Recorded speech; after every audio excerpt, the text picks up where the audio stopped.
Indonesia के राष्ट्रपति Prabowo Subianto इस समय रूस की यात्रा पर है और इस दौरान उन्होंने रूस और इंडोनेशिया के बीच व्यापार और सैन्य संबंधों में बढ़ोतरी को लेकर खुशी जताई है। इस दौरान उन्होंने बुधवार को रूसी राष्ट्रपति व्लादिमीर पुतिन को 2026 या 2027 में अपने देश का दौरा करने को लेकर निमंत्रण दिया है। रूस यात्रा पर पहुंचे प्रबोवो ने कहा है कि हम आपको अपने देश में होस्ट करने के लिए बहुत खुश होंगे। हल्के फुल्के अंदाज में उन्होंने ये भी कहा क्योंकि भारत अकेला देश नहीं होना चाहिए जहां आप यात्रा करें। सुबियांतो ने ये टिप्पणी पुतिन के हालिया भारत दौरे की ओर इशारा की थी। ये इस साल रूस में दोनों नेताओं की दूसरी मुलाकात थी। मॉस्को में मुलाकात के दौरान प्रबोवो ने पुतिन को उनकी सुविधा अनुसार 2026 या 2027 तक इंडोनेशिया आने का न्योता दिया। उन्होंने इस दौरान पुतिन की भारत यात्रा की भी जिक्र किया। सोशल मीडिया पर आरटी इंडिया द्वारा साझा किए गए एक वीडियो में सुबियांतो ने कहा कि मैं आपको आपकी सुविधा के अनुसार इंडोनेशिया आने का निमंत्रण देना चाहूँगा। ये 2026 या 2027 में संभव हो सकती है। हमें आपको अपने देश में स्वागत करने में बहुत खुशी होगी। और इस पर पुतिन ने सिर हिलाया और इसके बाद सुबियांतो ने कहा कि केवल भारत ही वो देश नहीं होना चाहिए जहां पर आप यात्रा करें। यह सुनकर पुतिन खुलकर हंसने लगे। तो इंडोनेशिया के राष्ट्रपति सोमवार को पाकिस्तान की 2 दिवसीय यात्रा पर गए थे और इसके बाद वो सीधे रूस गए, जहां पर दोनों देशों ने सैन्य संबंधों में आई गर्मजोशी पर खुशी जताई। और इस दौरान पुतिन ने कहा कि वो जकार्ता को परमाणु ऊर्जा के लिए उसके क्षेत्र में मजबूत करने के लिए तैयार है। पुतिन ने इंडोनेशिया को इस साल गेहूं आपूर्ति में आई हल्की गिरावट की भी चर्चा की है। रूस कई देशों में परमाणु ऊर्जा संयंत्र बना रहा है।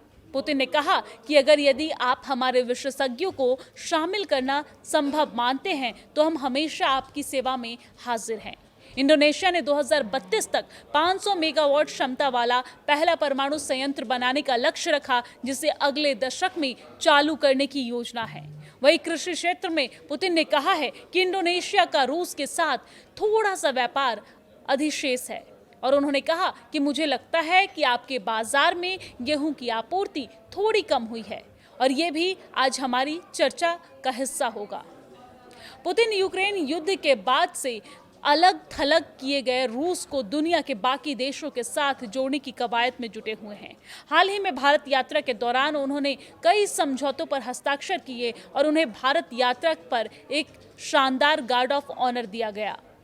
आपको जानकारी दे दें कि भारत और रूस ने इस दौरान रक्षा, ऊर्जा और जियोपॉलिटिकल मुद्दे पर ध्यान केंद्रित करते हुए दीर्घकालिक MOU साइन किए, जहां पर रूस पर अमेरिका के कई सैंक्शन लगाए गए हैं। वहीं भारत के ऊपर रूसी तेल खरीदने पर अमेरिका की ओर से 50% टैरिफ लगाए गए हैं। भारत और रूस इसके बावजूद अपने संबंधों को और आगे बढ़ा रहे हैं।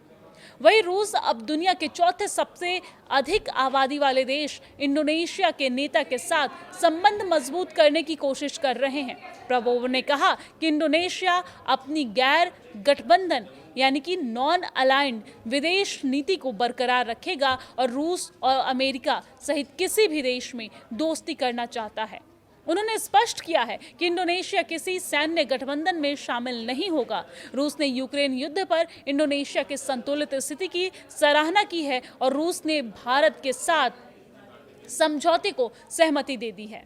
इसके तहत अब वो भारतीय सैन्य बेसिस पर अपनी सेना तैनात कर सकेगा। हिंद महासागर में रूस की एंट्री इस रीजन की सुरक्षा एक निर्णायक कदम साबित हो सकती है।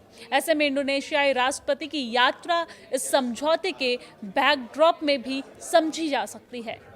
इंडोनेशिया के राष्ट्रपति प्रबोवो सुबियांतो इस समय रूस की यात्रा पर है और इस दौरान उन्होंने रूस और इंडोनेशिया के बीच व्यापार और सैन्य संबंधों में बढ़ोतरी को लेकर खुशी जताई है। इस दौरान उन्होंने बुधवार को रूसी राष्ट्रपति व्लादिमीर पुतिन को 2026 या 2027 में अपने देश का दौरा करने को लेकर निमंत्रण दिया है। रूस यात्रा पर पहुंचे प्रबोवो ने कहा है कि हम आपको अपने देश में होस्ट करने के लिए बहुत खुश होंगे। हल्के फुल्के अंदाज में उन्होंने ये भी कहा क्योंकि भारत अकेला देश नहीं होना चाहिए जहां आप यात्रा करें।